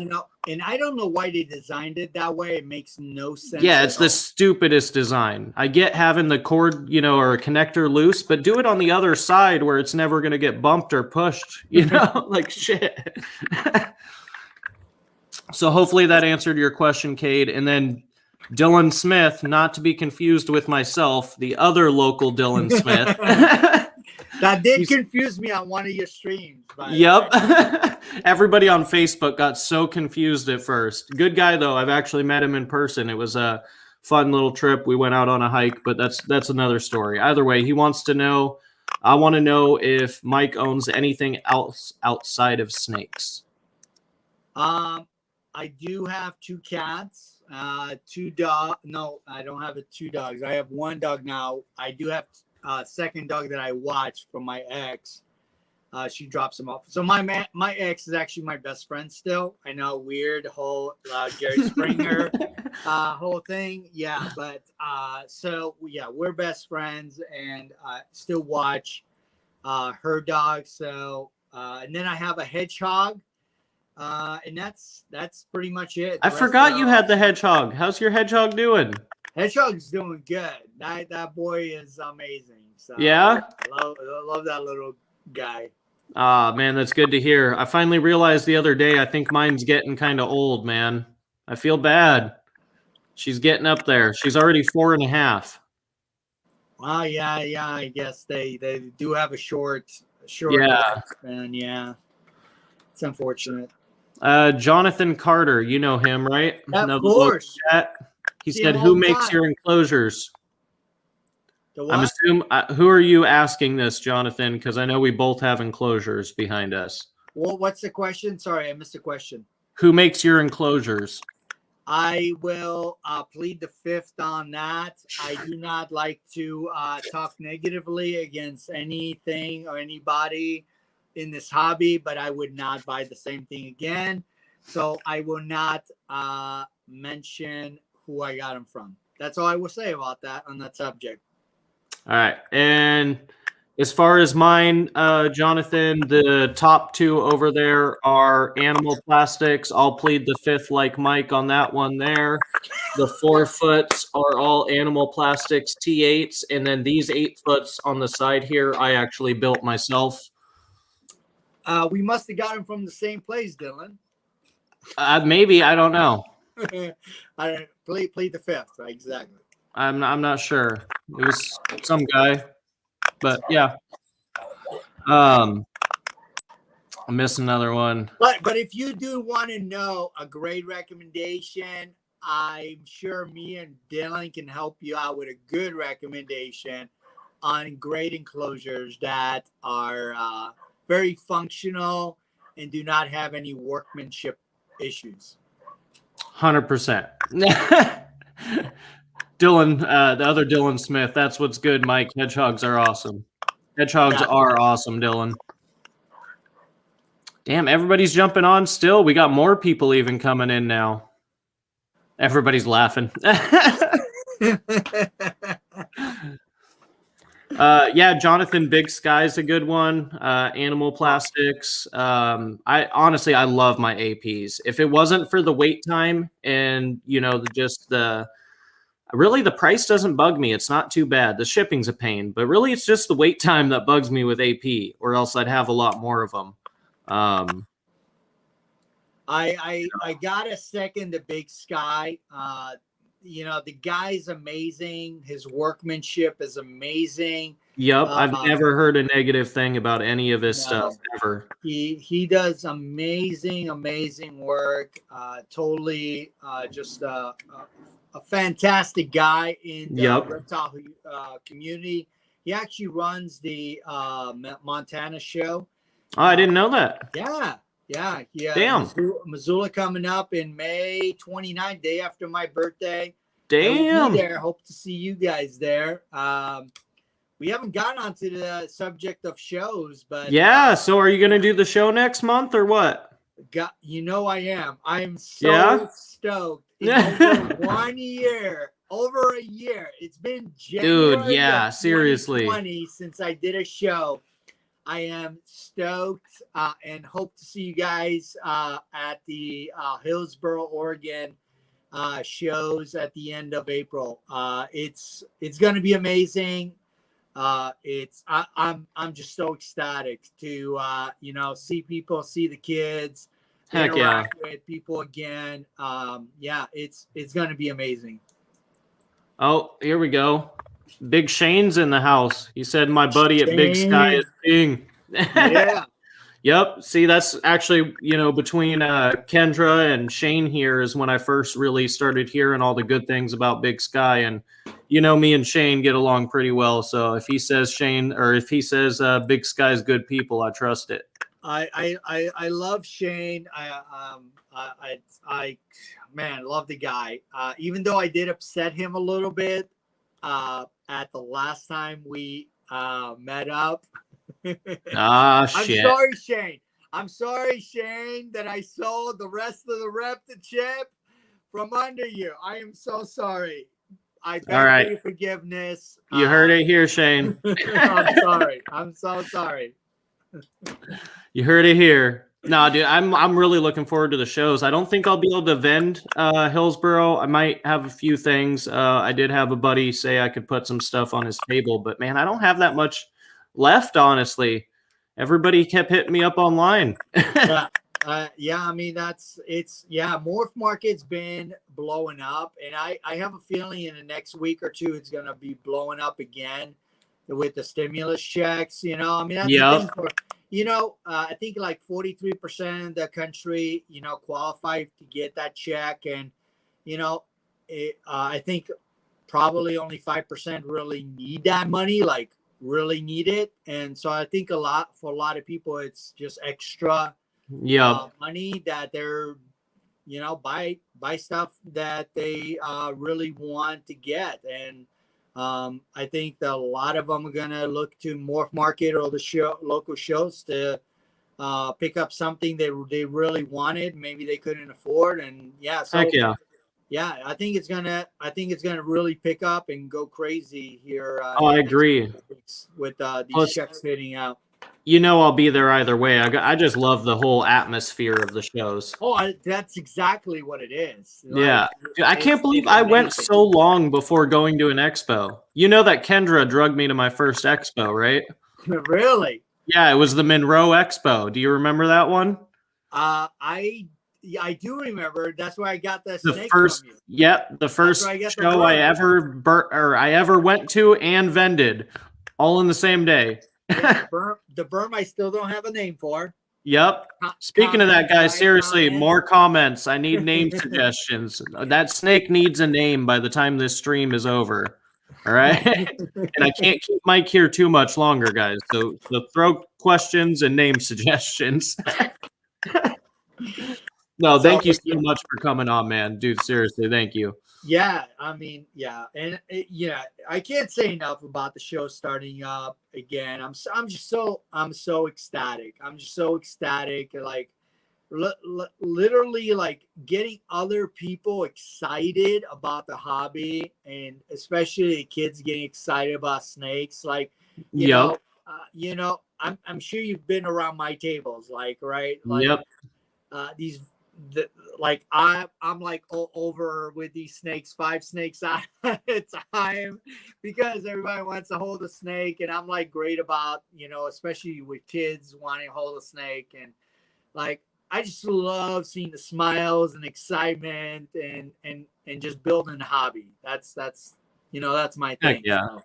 Hey, we're getting name suggestions out here. So to answer Sherry's question, I'll answer it for you real quick. She is an albino het green posset granite female Burmese. So we got Helga, you got Titus. That sounds like a boy's name. I don't know. Helga is good, or Olga. Zeus. You got Tantus, Novaire, Lancaster, Artemides, Volpe. Zarthura. Need more girl names than you. Yeah, more girl names. Zarthura. Zarthura kind of sounds cool. That does sound pretty cool. That actually does sound pretty cool. But I want to see a lot more female name suggestions on here now that people know it's a girl. I'll just keep throwing them out. So if I say some random name, don't mind me interrupting you. Just think about it. Buttercup.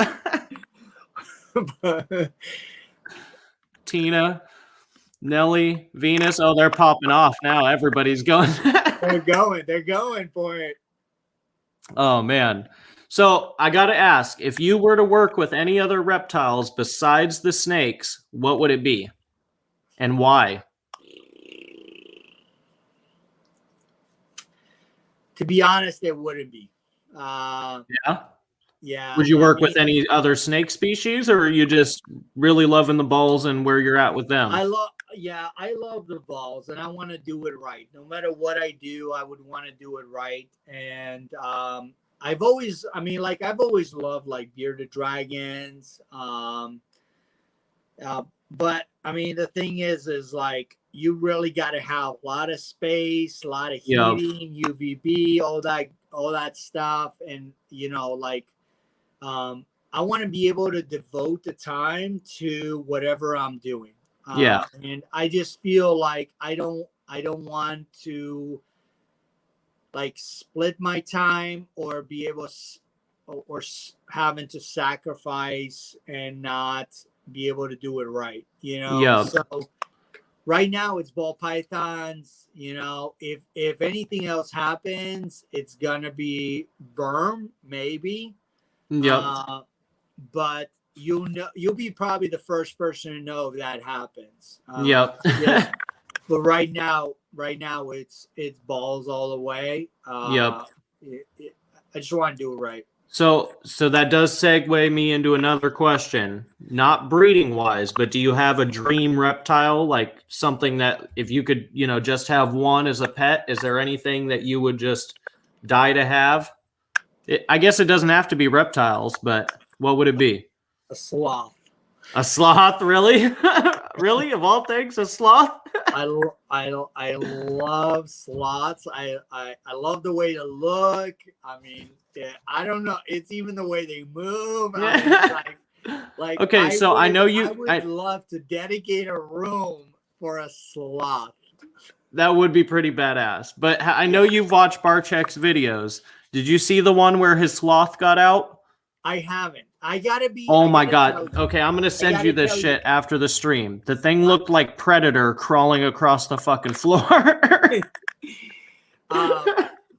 As much as I used to be a big Brian watcher, I'm not as much of a Brian watcher. I'm not a big vlog guy. I like more educational type stuff. So you know, I like his older stuff better than I like the newer stuff. I feel it.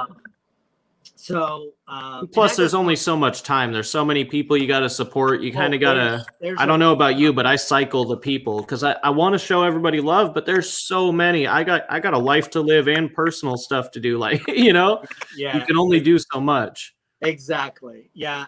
The other thing, which I would love to have, which is illegal in Washington, is a fox. Oh, yes. So if I could have any two animals, it'd be a sloth and a fox. Damn. Red fox. Going big. Red fox. Going big. Yeah. Dude, have you seen the ocelots? No.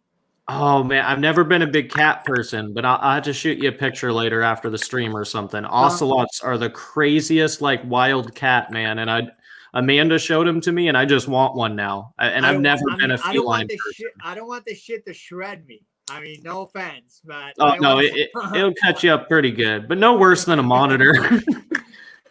All right, so I got some name suggestions in here that I'm going to read off for you. But before I do this, guys, if you have any more questions, we're going to wrap this up soon, so throw them in the comments. I don't want to take much more of Mike's time. I know he's a busy guy, so throw questions out there if you got them, all right?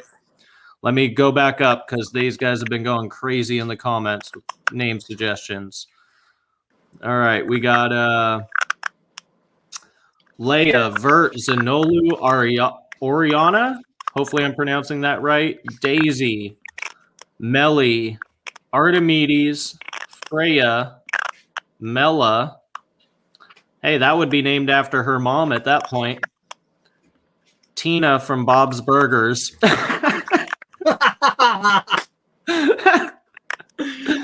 The kid said Ben the balloon for the snake. I mean, Shay threw that out there. I mean, that's, that I might have to consider that. Oh, man. Tanya, some of these are good. Aubrey said name it after her. Storm, Quake, Hela or Hella? I don't know. Starfire. Oh, man, these guys, I'm going to be reading these for a second. Buru, Marcilla, Coriana, Corey, Belladonna, Belladonna. I don't know. Yeah, you're going to have to read that one if you can. Yobuko, Marsala, Sammy, Thora, Lagertha, Tovi, Aslung, Isis. Oh, shit, man. These guys are going off. Jade, like Isis, I'm going to have to just read these off. That just makes me think of terrorists, man. Jade, Aurora, Medusa. I second Aurora. Dory, Tegan, Barisha. I can't even pronounce that word. I'm not even going to try. Sorry, Sherry. Lyra, and yes, ocelots are great. Oh, man. Aria, Xena. Okay. I think I'm all caught up. There's some good ones in there, man. I'm gonna have to look at this stream afterwards, look at all these comments there. I mean, I heard some great ones out there. I mean, check it out, and you'll have to come back and give us an update. Yeah, for like 2 years, I've been asking for some name suggestions, and I haven't gotten very few. This is like probably 10 times more than I've gotten in the last 2 years. So, oh damn. Yeah. So, hey, don't feel bad. I still have snakes I haven't named. Love it. I try to name everybody. I know it's weird, but I try to name everybody because I'm interacting with them every day. I like to have a nickname versus like what am I? Okay, I can, for instance, right? I have this male. He's an Enchi Fire Leopard Blade Het Clown. Am I supposed to refer to him like that every single time? Hey, can you grab me the Enchi Fire Leopard Blade Het Clown? That's a fucking mouthful. But instead, I could be like, hey, can you grab me Blaze? You know what I mean? I will take that boy from you, though. No. That's my dude. Yeah. I got a Superfly Leopard Blade Het Clown you can have. That sounds like a good. I know you want that Coral Glow Het Clown girl. I do, so and they're pretty equal. We're gonna have to talk. Yep. Let's talk. Let's make it happen. No, he's good. He's already ready to breed too. He's already been paired. Nice. Yep. Oh, fucking Amanda coming in, goldenrod. Oh man. So you remember when I got that? Do you remember when I got that retic? The Platy Phantom Golden Child girl? Yeah. I had posted for name suggestions in multiple different like groups, and I kept getting back goldenrod. I mean, it's a good, strong name for sure. It's a good, solid name. It is, but that just makes me think so wrong. I mean, yes, but it's such a dang good name. Hey, you want to check out my 20-foot goldenrod? Yeah, let me show you my big 20-foot. Yep. Yeah. Oh, yeah. God. Yeah. Oh, Sherry says, just ask me. I'll give you a book of names in 15 minutes. I bet they all have a second screen open right now with Google. That's name suggestions. Yeah, I've done that before. I can't lie. Oh, man. Okay, so if you, like I said, guys, if you have any wrap-up questions, ask them now. But I am going to ask you my wrap-up question. And then we'll give the people in the chat a chance to ask if they have anything. But I want to know, what is your 5-year goal with Ball Python Blvd? Do you want to expand more? Do you want to kind of stay at the numbers you're at and just work up? What's your goal? And, are there any goal projects? It's a hard question. It's a hard question because the thing is, I want to be able to do what I'm doing right? I mean, that's the biggest thing. But I definitely have some goals. I have a full-time job outside of this full-time hobby job. Yep. And for you that don't think it is a full-time hobby job, it is a full-time hobby job. Oh, for sure. When you're dealing with the numbers of snakes either of us have, it's a 30, 40 hour a week job. Easy. Yeah. And that's not including rodents. Yeah. Because you want to, yes, that's another part-time. That's another part-time job right there. In your case, it's a full-time job, but luckily, I help you out on that front. I don't have anybody. It's just me, myself, and I.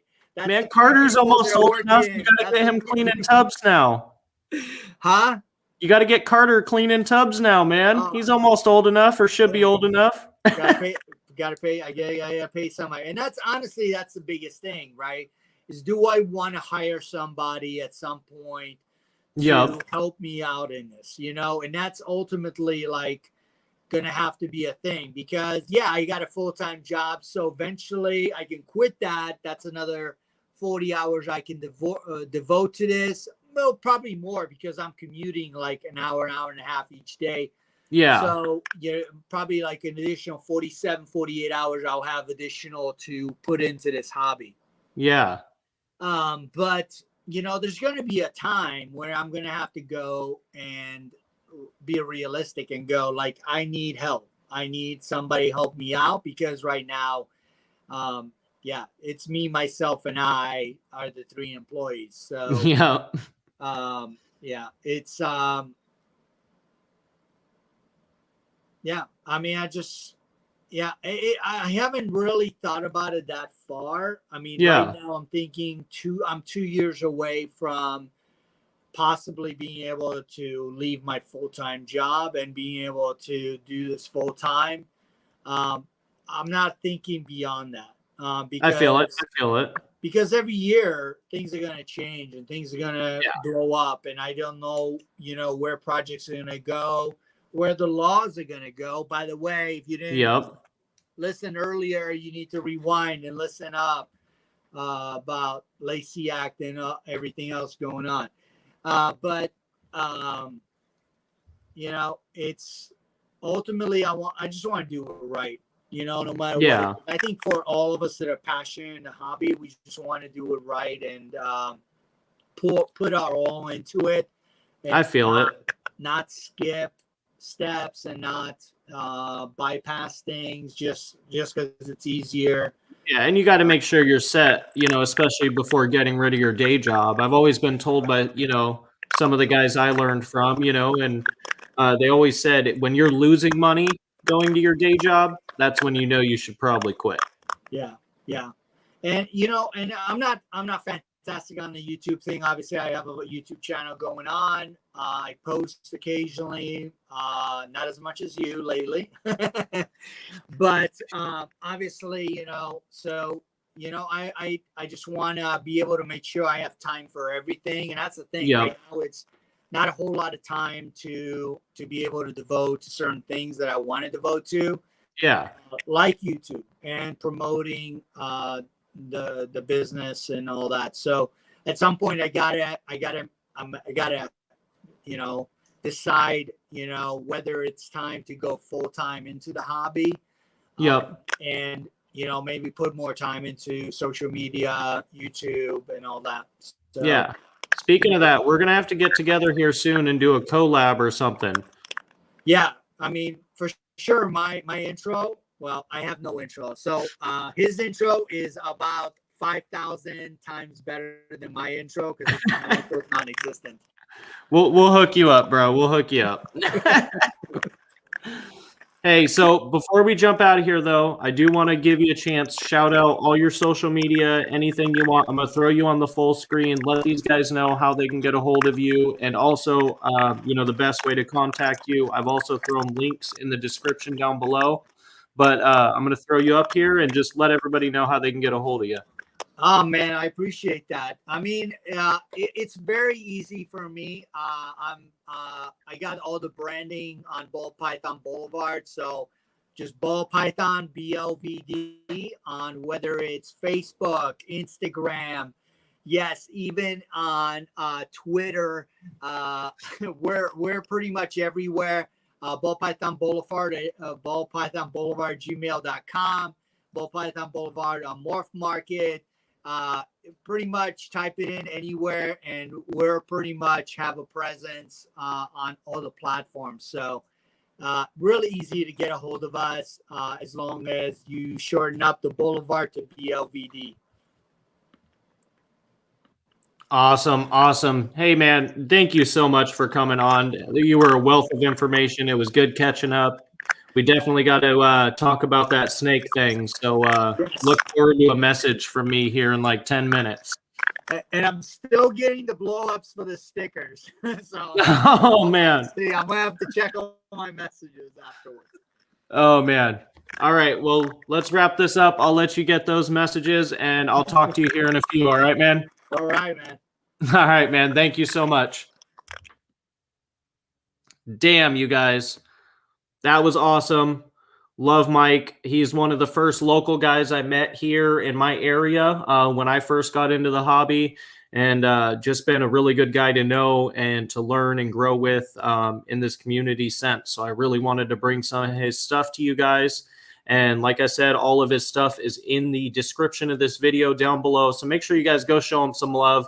Drop him a follow or a subscription on YouTube, or check out his stuff on Morph Market. Got some really cool stuff. So thank you guys, everybody, for showing up as always. And of course, you guys already know, do your boy a favor, smash that like button down below for me, please. If you guys haven't already, it really helps us with the YouTube algorithm. With that said, hit that subscribe button and the bell next to it so you get notified when we upload more content, which we upload a video every single Tuesday, at least one short every Thursday, and our live streams the Snake Nerd Lounge every Saturday, 7 p.m. If that does happen to change, I will definitely let everybody know ahead of time. If you guys would like to check out any of our merch, any of our available snakes, or anything like that, go ahead and check out thesnakenerd.com. All of the profits from our merch for the remainder of the month will be going directly to USARK. And if I have to really say it again, you guys, go to usark.org. Link is right there scrolling across the screen. Check it out. You guys need to do your part with this in the reptile community. This is the absolute least thing you can do. I don't care if you are a keeper or a breeder. You need to be supporting USARK. It is the only foundation fighting for our rights as a reptile keeper, and there is so much more you can do than just donating or becoming a member. Please do if you can. Seriously, if you can't afford a membership, I don't see why you can't, because honestly, they have some really cheap options, but every dollar counts to donate to these guys. Please, seriously, it really does help. And along with that, there's so much more you can do. Emails, calls, being a part of the live chats. Do your part as a reptile keeper, guys. And until next time, I will catch you guys later. Peace.